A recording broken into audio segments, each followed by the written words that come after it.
the mystery which has been hidden from ages and from generations. Mahiwaga po ang buhay Kristiyano. Marami pong hiwaga. Kakaintindihan po, maraming hiwaga. Kaya nga tanong tayo ng tanong, kung minsan hindi nasasagot. Hiwaga eh. Yung ang pagbibigay ay hiwaga. Ang isip ay sasabihin niya, bakit ka magbibigay? Dapat ikaw yung tatanggap eh. Di ba? Di ba mga kapatid? Ang mga unbelievers, ganito ang kanilang isip eh. Bakit magbibigay ka? Ikaw dapat ang tumanggap. Ako may nagsasabi ng totoo. Kaya yung mga unbelievers, kahit na mayaman, ay hindi magbibigay talaga. Kahit mayaman. Because that's how it is in the world. Pero sinasabi ng Panginoon sa'yo, gusto mo bang talagang sumagana? Come on, wave your hands now. Gusto mo ba talaga? Anong sinasabi ng salita ng Diyos? Magpunla ka. Magtanim ka. Kasi kung hindi ka nagtatanim, wala ka talagang aanihin, kapatid. Wala talaga. At huwag kang magtuturo-turo kung ang buhay mo ay masaklap. Kung minsan, tinuturo ako na pastor yung panalangin ni pastor hindi mabisa.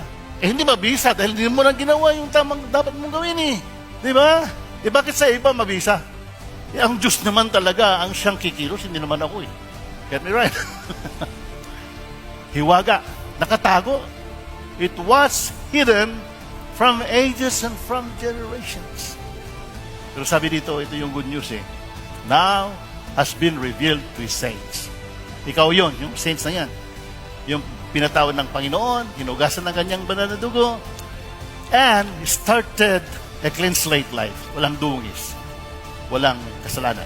To them, God willed to make known, para ipaunawa sa bawat isa kung gusto mong unawain. Sabi dito, to them, God willed to make known. Ano yung gusto mo ipaunawa sa iyo ng Panginoon? The riches of the glory. Kayamanan ito, kapatid. Kayamanan yung luwalhati na pinanggagalingan ng pagtustos ng lahat ng ating pangangailangan, di ba? God shall supply all your need from the riches of His glory in Christ Jesus. Ano itong hiwaga na ito? Napakalinaw yung pagsabi ng Panginoon. Nilagyan niya ng emphasis Which is Christ in you. Yung Kristo na tinanggap mo, the Spirit of glory, which is now dwelling in you, is your hope to experience the glory of God. Para maranasan natin yung luwalhati ng Diyos. Kasi yung luwalhati ng Diyos, wala po sa mundo ito. Wala po. Ito yung isang factor ng permanent life. The glory of God. When you are now experiencing the glory of God, gradually your life will shine. May manifest yung glory ng ating Panginoon to provide all your need, to bring the presence of God wherever you are, and to do miracles, signs and wonders. Christ in you, the hope of glory. Ngayon, may Kristo ka na. Mararanasan mo na yung lalahati ng ating Panginoon. At maaari na niyang pagtagumpayin yung buhay mo. The glory will make you always victorious, successful, and triumphant.